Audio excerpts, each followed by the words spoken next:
Some work days can be a little bit more challenging than others. Basically, you get upset because something happened. You feel the anger, the emotions, the frustration, the anxiety. It can all bubble up inside you. Now, really, honestly, has this happened to you? I'm sure it has. It's happened to all of us. These sorts of actions and reactions are natural for us.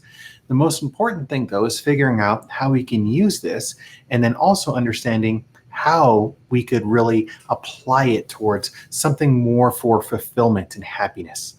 Let's go ahead and get into it.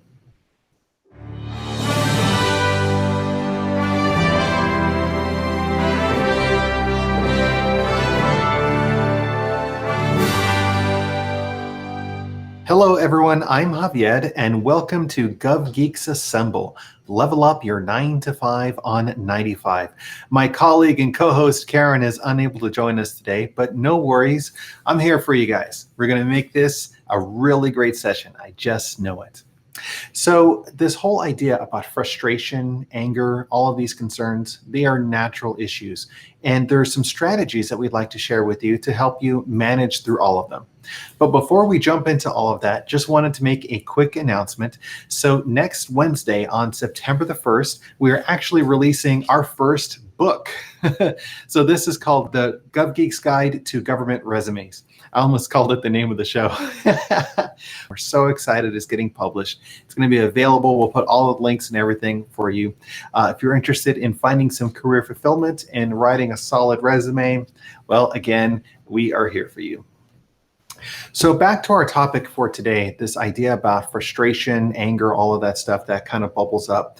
Well, if you've had a frustrating or challenging time at work, how do you really go through that? What are some of the things? Now, we know that there are some other options. You could either pack it all in. You can just swallow all of that frustration and then get on the highway or log off your computer, and all of a sudden you're like yelling at people, you're cutting people off, or you're feeling a little bit angry. Well, it's only natural. Like if you have all of those emotions built up inside of you, there has to be some place that this can get released. In addition to that, sometimes you may not release it to other people, but you could also release it inwards, and that could be just as harmful. The problems and issues that come about with stress could be everything from high blood pressure or larger concerns about well-being. A number of individuals, unfortunately, that report higher levels of stress and anxiety do have a lot of health issues. This has to go someplace. It's this idea about energy, really. So if something happens outside of you that triggers a response inside of you, and again, this concept of energy, it comes out. It comes out as frustration, anger, anxiety. You really are just thinking about how you can express this emotion. It's okay.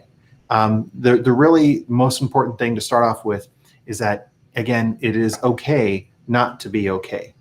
Allow yourself to really recognize what's going on. If you've ever felt that type of, again, frustration, please don't lash out on others. Don't focus everything inwards, especially if you do something like rumination, where you're thinking, gosh, what an idiot am I?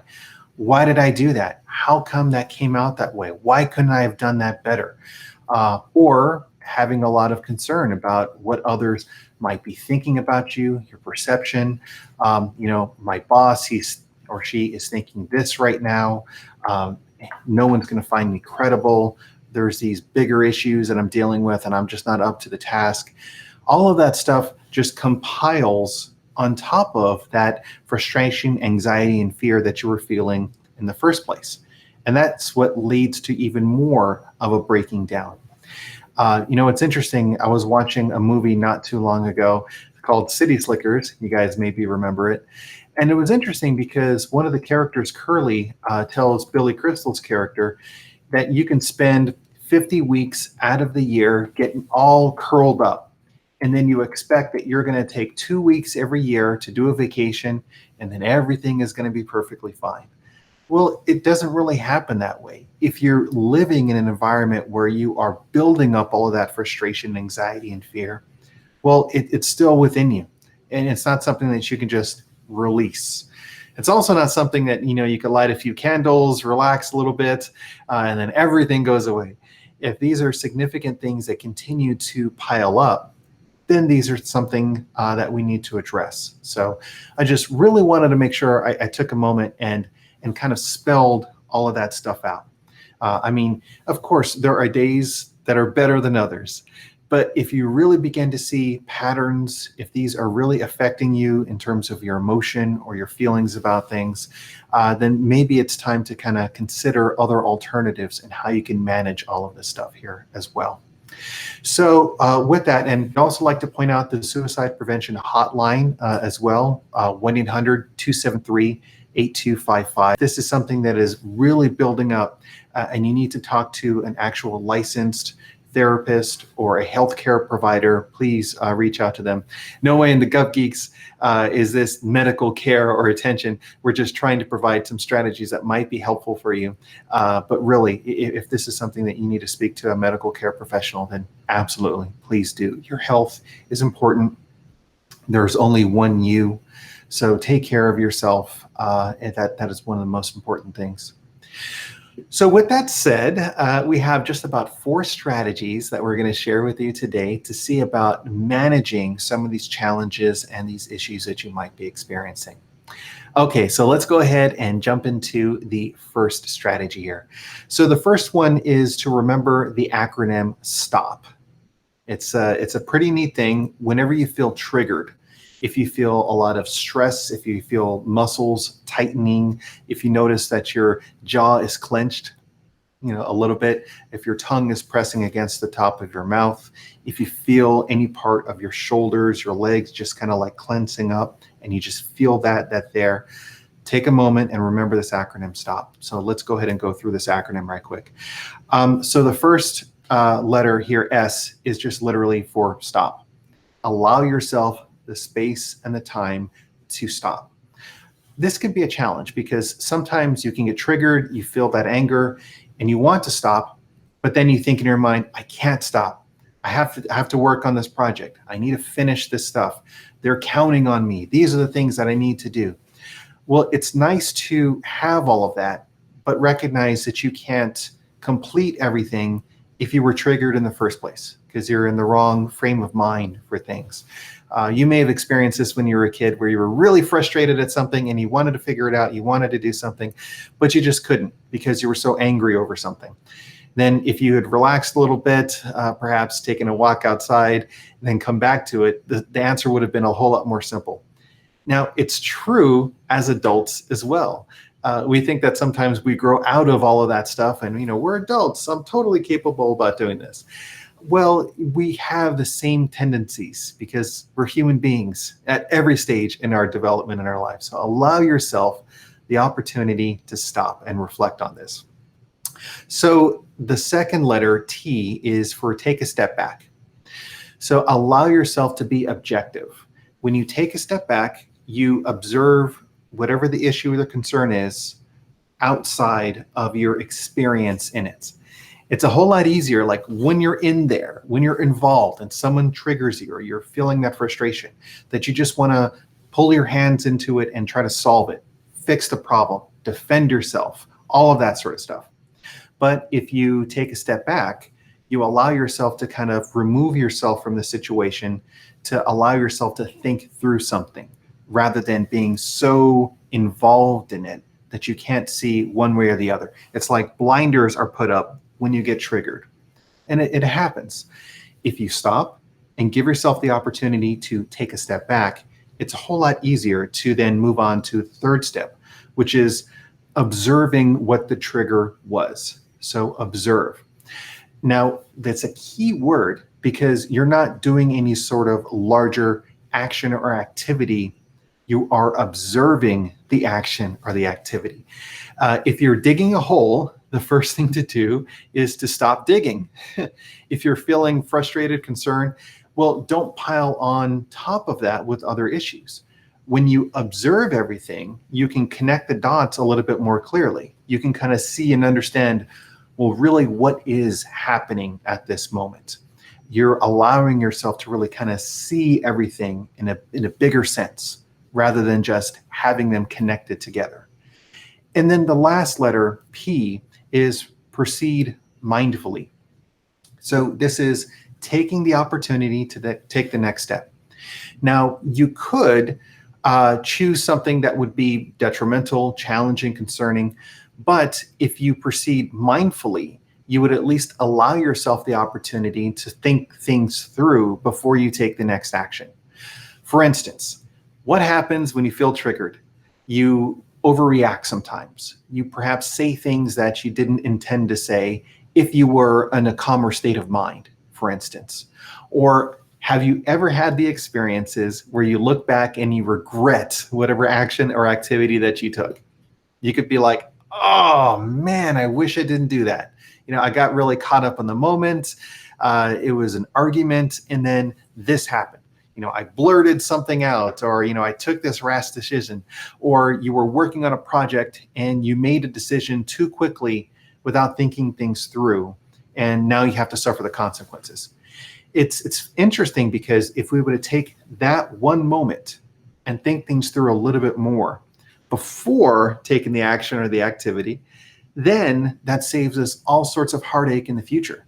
Because then you're not like, oh man, you know what? If I wish if I could go back, I could make this better, or I would definitely say something different if I had only given myself or only understood the consequences of my action. So this is really valuable for us, and it's not just something that is important for once every so often, or in those really big dramatic moments. This could be on any given time. If you're feeling frustrated about something, give yourself the opportunity to use this acronym. So again, stop. The first is S, to just allow yourself to stop. Don't feel pressured in order to move forward. Like, I can do this, or I'm going to make this work, or, they're going to listen to me if I just raise my voice a little bit louder. Allow yourself the opportunity to stop. The next is really to allow yourself to take a step back. Remove yourself from the situation. Think things through a little bit more. Have the objectivity of that moment. And then really O is observe the trigger. Allow yourself the chance to consider why you are feeling the way that you're feeling. How did this come about? Why is this happening? And then the last one, P, is to proceed mindfully. It gives you the chance to think through what is a good next step, what is a good approach, and then with that mindset in place, you can proceed forward. Now, if anything else, maybe it's still the wrong decision, but you have thought it through, and in that moment that is the best course of action. You're at least giving yourself that moment and that opportunity to allow yourself to proceed to go forward. Now, this in and of itself could be just dynamite. Having this as an opportunity could really be something that would be beneficial for you. But there are still a couple of other tips that we'd like to share with you here today. So the second is honestly think about the anger, getting rid of it in a healthy way. I mentioned a little while ago that there's this idea where you get triggered and it causes an energetic reaction in your system. You feel this anger that's there, this frustration, this concern, this anxiety again. But that energy is built up within you. If you have ever felt any of those things, you know the energy that I'm talking about. It's there. I mean, there's one way to think like, oh, energy, that's all, gushy sort of, technical talk from psychologists and stuff. But no, really, I mean, you've experienced it. I know you have, because if you're a human being, you definitely have felt these emotions. So allow yourself to get out all of that built up energy or anxiety. As I mentioned earlier, you can feel it internally in yourself. And if you're not getting it out, then that can cause some internal challenges that you might have. Hypertension, high blood pressure, all of that sort of stuff. But at the same time, you need to release it in a healthy way. So it's not like you can, hit the gas and go through, a couple of red lights just to kind of make yourself feel better. Think of other ways that you can do it. This is why physical exercise is a great means of managing this. So it doesn't need to be super big. It's not like you need to be like, I'm angry, I'm going to go run a marathon, something like that. But it could be instead, maybe I'm going to go outside for a walk. I'm going to go get some fresh air. I'm going to consider the actions and the issues that I'm going through and just allow myself to walk it off. One of the things that we used to do is we used to do kickboxing. And that was pretty fun. Can you imagine me, my glasses and floppy hair, just doing a little bit of kickboxing? But it was just great exercise. I mean, it's not like we were sparring or anything like that. We were just doing a lot of activities. And it was very helpful because at the end of the day, you get out that energy and you feel a little bit more tired, and at least you're channeling it towards the right direction. Again, make sure it's something that's healthy. Sometimes, unfortunately, people look to address some other concerns by looking at some substances or substance abuse concerns. And that honestly just continues the downward spiral for yourself. If you are allowing yourself to let everything out in a healthy way, then that's definitely a good thing. Maybe you can do some dancing. You can do some extra types of exercises. Other people like to express themselves differently. Again, some type of artistry, painting, music, anything like that would allow yourself to connect with what you're feeling and express it in a way that is healthy and allows you to kind of channel things outside of yourself as well. So think of something that works for you.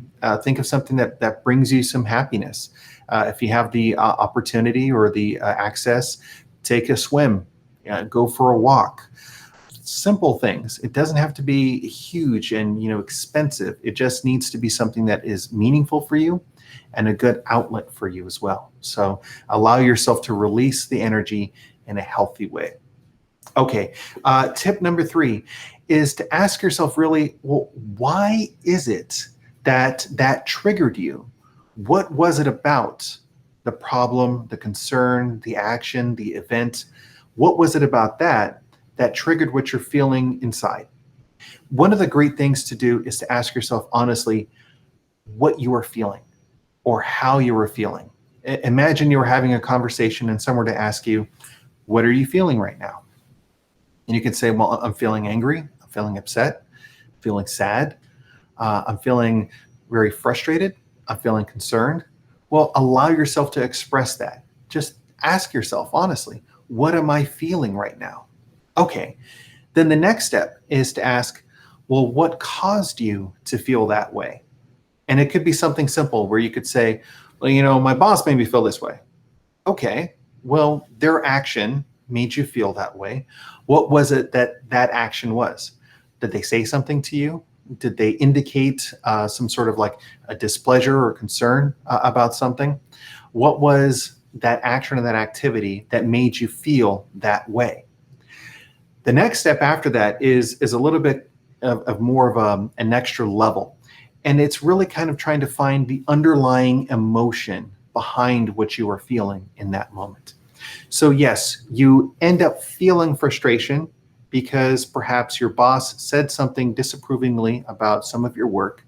Well, you're asking the next question, why is that statement causing you to feel that way?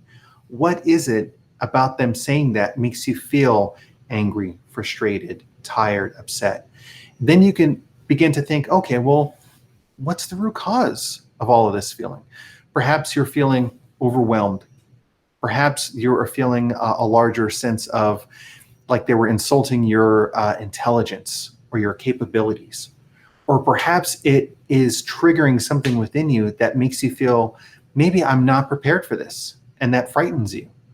Maybe they're uncovering by whatever it is that they're saying some deeper feelings that you might have about what it is that you are doing in that role.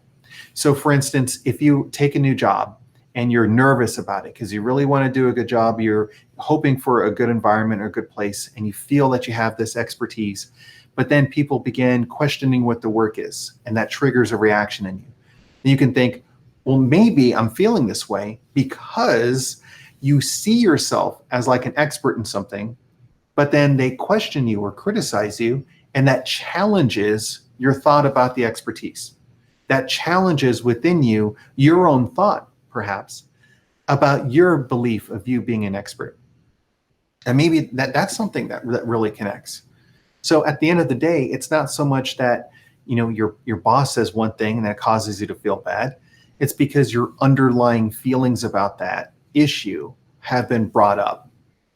So what's so wonderful about this thought is if you give yourself the opportunity to think through all of this, maybe you can ask yourself, why am I feeling fearful about that? Why do I feel like, someone questioning my professional capabilities is such a concern? Why do I feel that anything about another person saying about what you know about your confidence and your capabilities means anything? How can you manage all of that? And those are where some bigger questions comes up. So again, allow yourself to reflect on really what the trigger is, what caused that action, and then what is the underlying concern that you're feeling. When you go through these different steps and you allow yourself to reflect on what's happening and what you're feeling, you come towards a deeper root cause of something. And at that point, it's a whole lot easier to address that, because you may not be able to go to your boss and change them or whatever the activity that triggered you. You may not be able to change that, but you can change how you feel about why that triggered you in the first place. So perhaps, yes, you can have a person that's going to yell at you or have a concern, but then maybe you could use that as a means to understand, well, what is it that I'm feeling at this moment? Why is that important to me? And what's the underlying issue? Allow yourself to think that through. Doing this as a simple exercise. Perhaps, again, when you're outside walking, allowing yourself to release some of this energy. These are some of the questions that you can ask yourself to try to get at the root cause of something, to be able to manage it. So those are 3 strategies, and we have one last one that we'd like to offer, and that is to consider your boundaries. Now that we know that you've paused, you've used stop, you've allowed yourself to observe and manage the situation, you're allowing yourself the space to ask these sorts of questions to help you out. Now there's the bigger question about considering what boundaries you have access to. What about the individual caused this issue? What about the event or the concern caused that issue? Then how can you remove yourself from some of those situations? So you can decide, well, being involved in this activity causes you that concern. How can you limit your space in that activity or reduce doing that sort of a thing? Can you perhaps transfer some of those responsibilities to another individual, another organization, in terms of thinking like partnerships? So those triggers and those issues aren't going to cause a concern with you. Instead, you can allow others to be able to manage that. If you are feeling a lot of concern or frustration about one specific individual and it's a social environment, all right, well, how can you decide to remove yourself from that social situation so you don't have to experience that anymore if you know for sure that they're triggering all of that stuff? Perhaps it's a conversation. Perhaps you could say to the other person, I appreciate you trying to correct this issue or expressing your concern about something, but honestly, this triggered something in me because I feel that it created this attack on my character, my intelligence, my capabilities. I would suggest that we could take this different action to address the concern when it comes up. Or maybe, I realize that you said that in the moment, but I have to be honest, this is how it impacted me. And I would appreciate if perhaps you could say something different, like this or that. And that is open communication with them. If you feel that the relationship is good enough and that it's worth mending and maintaining, maybe that's something that you can do as well to help create those sorts of boundaries for you. And then also, how can you perhaps remove yourself entirely from the situation? So if you realize that it's not necessarily the boss or someone in your team or someone that you work with or a client or something, but maybe it's just the culture or the environment in which that relationship exists. So maybe you can remove yourself from that situation.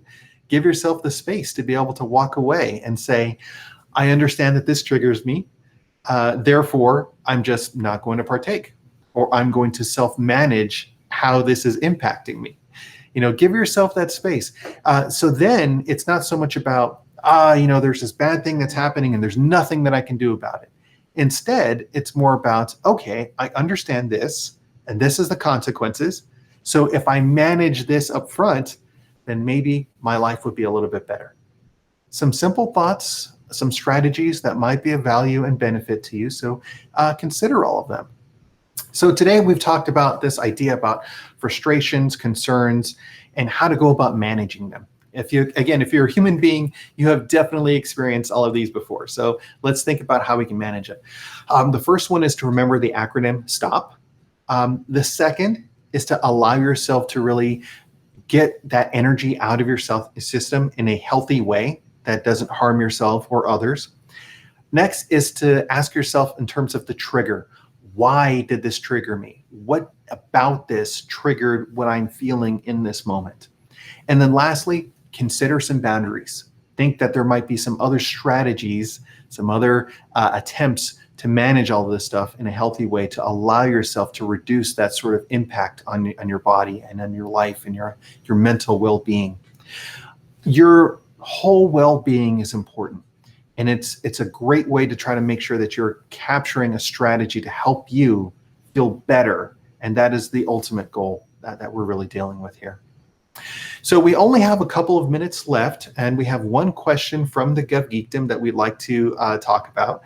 And that question is, what's the outlook for the return to the workplace? So, here we are talking about coronavirus and the pandemic and everything as well. It's definitely a challenging time, and we're worried about the variants. Of course, there's Delta, and then I think there's Lambda. And there might be others as well that are out there. But how does this impact the workplace? So some organizations are considering bringing everyone back in already in the federal workplace. Others are still remaining in full-time telework, and there is no one answer. I wish I could say definitely, this is going to happen and here's the date. I do know that OPM, the Office of Personnel Management, and other organizations in the federal government are considering the bigger impacts. I will say, though, just in terms of speculation and thinking through next steps, that there is a large risk that potentially if everyone goes back in or is going to be asked to go back in physically into the workplace, that there's going to be a lot of retirements, or there may be a lot of people deciding, this isn't perhaps in the best interest of me and my well-being. Therefore, I'm going to find another place to work. So I know that is a larger risk to operations, because what happens if you have some very key individuals in prominent places in organizations that just aren't able or comfortable to go back into the workplace, and so they decide, I'm going to find something else. Again, either retirement or finding another position, something like that. And that creates a gap, and then that needs to be filled. So another person can either serve as an acting role or get promoted into that role. Maybe they need to announce for the position. But all that while, there's a lot of institutional knowledge that's in that person's mind that's no longer there doing the job. So it could definitely impact operations. So what does a return to the workplace look like? I know it's something that is on everyone's mind, and we're trying to help address it. But this may also be a great area of opportunity. Maybe if you found that working remotely or on a different type of a compressed schedule has been very beneficial for you. So you can think, well, why is this something that I like? Why is it that this is something that would be appealing for me? And then consider, cool. So I know the reasons why. Where can I find more of this? And you may be able to find other positions. There might be other opportunities for you to apply to. There also might be opportunities, again, for promotions. So either in an acting capacity or a temporary duty assignment that you might do, or TDY, or in addition to that, you might be able to apply for other positions. So in a lot of areas in government, there are only so many places that you can go up in that type of a career field. And if there are vacancies and you have the experience necessary to reach those positions, this could be fantastic for you. So while we may feel a lot of anxiety about it, there's also some silver linings to consider as well. All right, well, that is all our time. I really appreciate you guys hanging out with me here for a bit. This has been Gov Geeks Assemble, level up your 9 to 5 on 95. So a closing thought here, again, please feel free to come out and check out our book. It's going to be available on September 1st, The Gov Geeks Guide to Government Resumes. It's a fantastic book that I know you guys are really going to enjoy. You can also pre-order a copy on Amazon here as well. Thank you so much, and we look forward to seeing you next week.